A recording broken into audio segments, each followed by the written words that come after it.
kukola naye naye nga yamukuwanga kibonerezo osegedde Patrick manema nti lero walapanga taterero okukola gwe tuli ku mirembe naye wakonyimya enkoko Patrick wanniba juice ng'adi mulwadde sijja kwerabira pasita Mwenye sabiriza wafuka masikini. Aya omanye omuntu okusubiza. Okusubiza is didako. I promise is a date. Patrick Patrick muno yanasindikira. Kulepo yo chama juice bamtunda meka.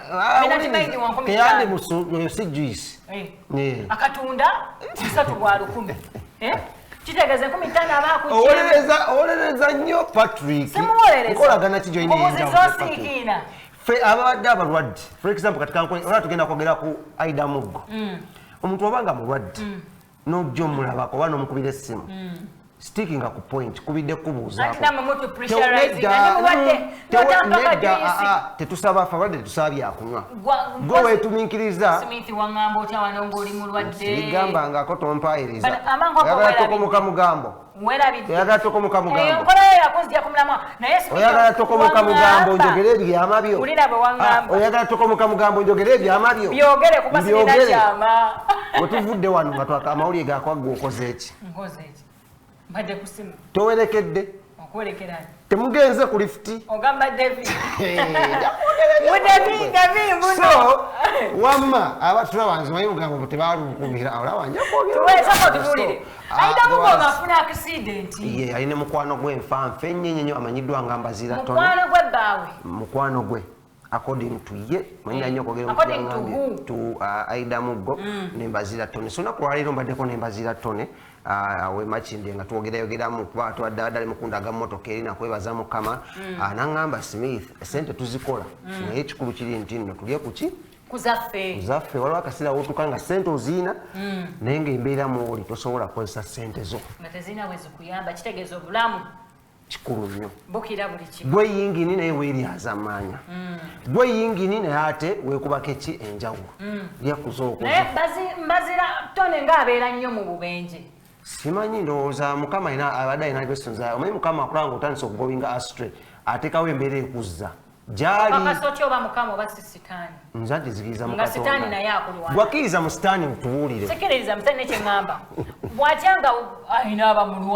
awo kyesimanyi neza abakiriza mu Katonda tugamba tulinga olusozi Sayuuni atwekoonako yagwa ojja n'olwekoonako n'ogwa tuseerera ojja owalampa n'oseerera so Aidah Muggo oyo twagezaako okugezaako because ye yasse atereddemu akwakala kyalinamu amagumba muno teganaterera bulungi so kala so tambulamuko so very soon agenda kubadda ku stage nga omulaba awenyeraawo but she so thankful eri Katonda she so thankful eri mbazira tone because doda tuyinza okuba tulina gye tulaga ne tugwa kabenje nenkulekerera ngeza bugeza anti ngamba nenkulekerera nenkuleka mu ddwaliro and all that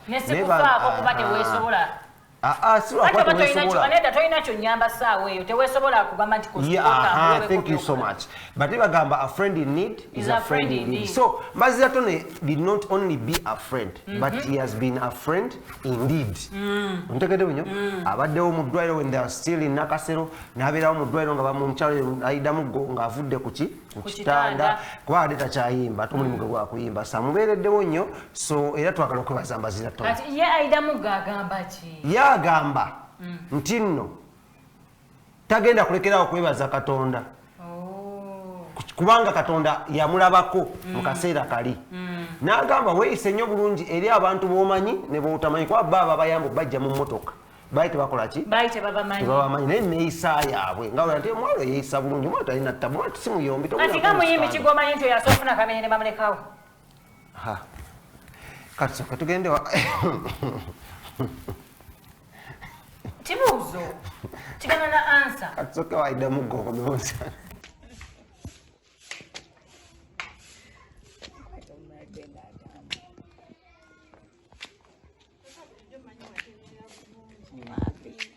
Mbererawo mwena bambereddewo nga ndi mulwadde mwebali nnyo mwebalire ddala. Naye era still tulina gwe tutawuliramu Aidah lwaki omwami. Nali mbalaza ku mwami.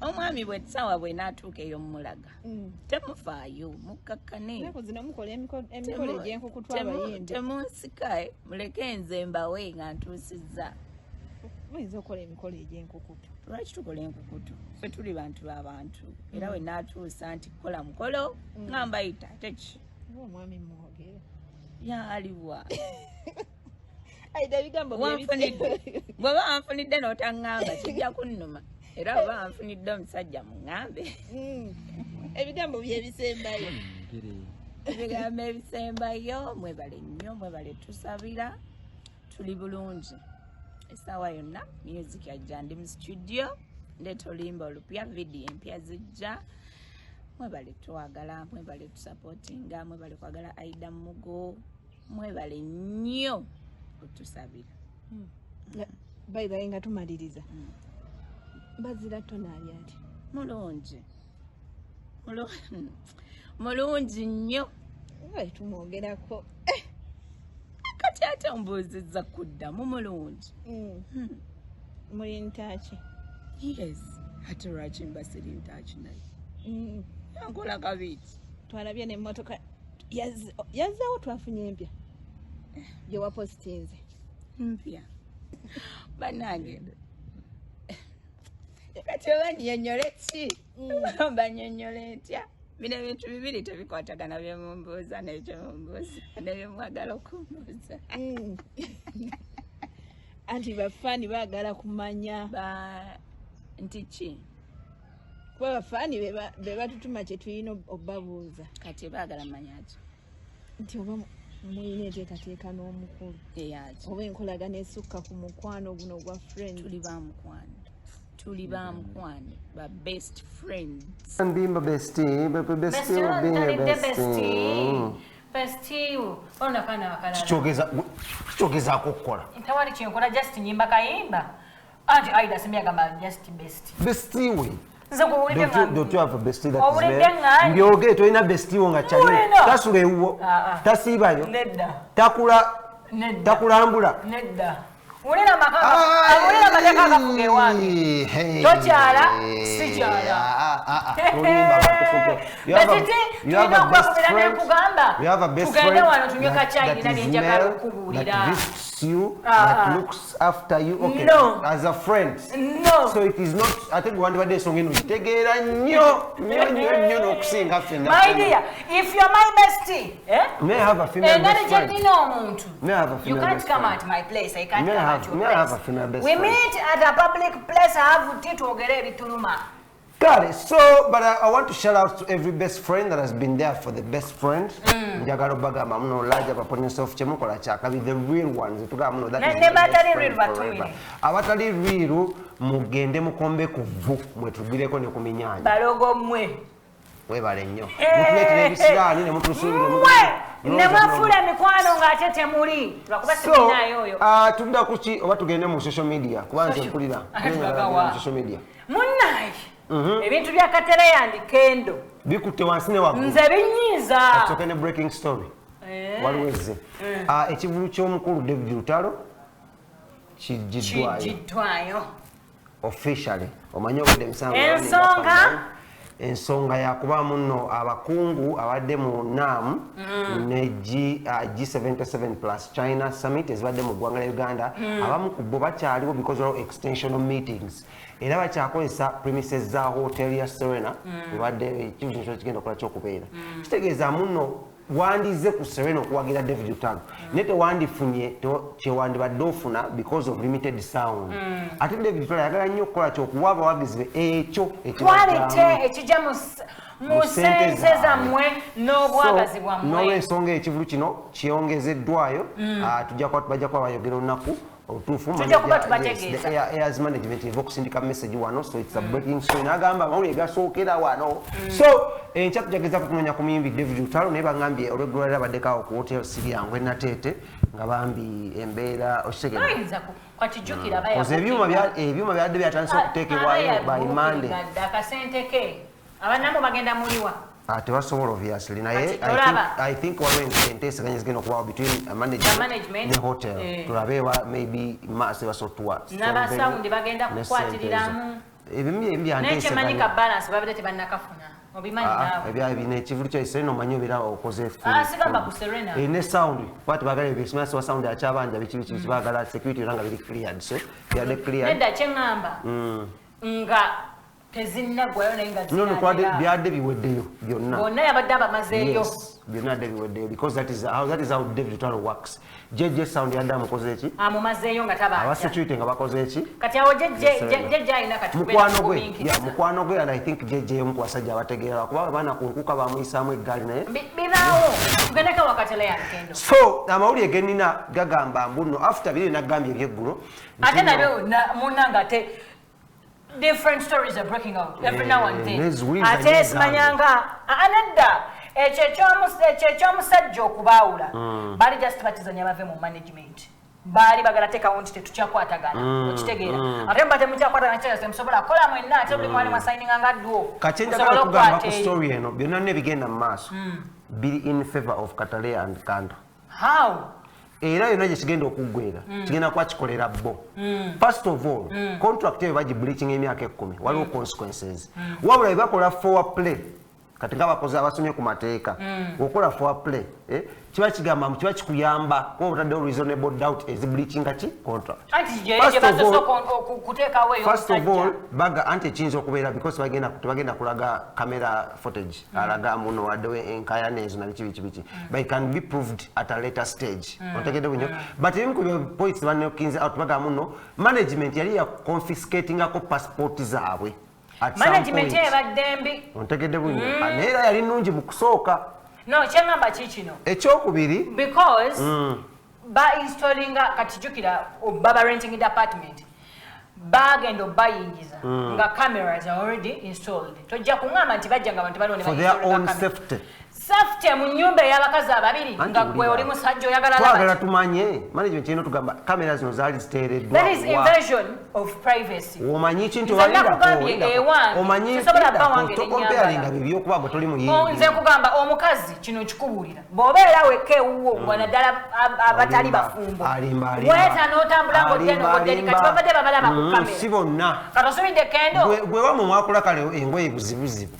kati ne kendo nedda tuve mu bintu by'okusakanya truth be told ne bwoba gwe smith ng'oli wuwo toyinaawo omuntu ambanyambadde nze njokubeera obwerere empozi ekyo kyobogamba but most people nali ewaka ekyakimanyi era ng'abeera yekka obodde no deri they invented their some of the allegations that no anti kati tumanyi kibi ali mu contract unless tuyinza okwakyaleko mu kyali mu contract gye basigning bali ne bakkiriza yes kate ne kandi bakkiriza omanyi sometimes bana abayimbi bajja nga bato mu industry baba desperate so basigning nga tebasomye namu tebafunyeyo lawyer bakansi kujja kusasula rent tugenda kusasulira promotion engoye so at some stage designer waabwe yapulinga out nga tebakyamuwa kasente these girls balaba nti bakuzeekuzemu they needed their own okwekulaakulanya their own privacy naga katuve mu zino ennyumba ezirimu cameras tugenda renting outside which was against the contract ekyokubiri nti abayimbi bano baatuuka nga needs zaabwe ne wants zeeyongedde yet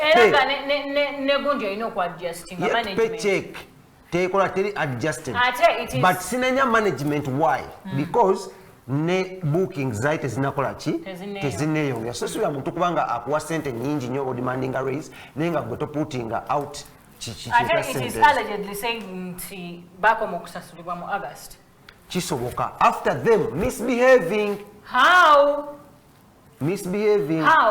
nga bagira bayimba ku bivulu management byetamanyiiko anti kati ekyamasanyikirizo yimba ku bivulu ebo kirabika butasasulwa ate nga bakuwadde bakusasula ate ebyekibatu bijjiramu wa ebyekibatu nti bwe bagenda nga babeera n'abayimbi ab'enjawulo mu studio sessions ezimu abayimbi nga bw'obamanyi abayimbi abasajja ngamba management okutega ekibatu ebijja leeta nga management yes tumaze ogyogerako producer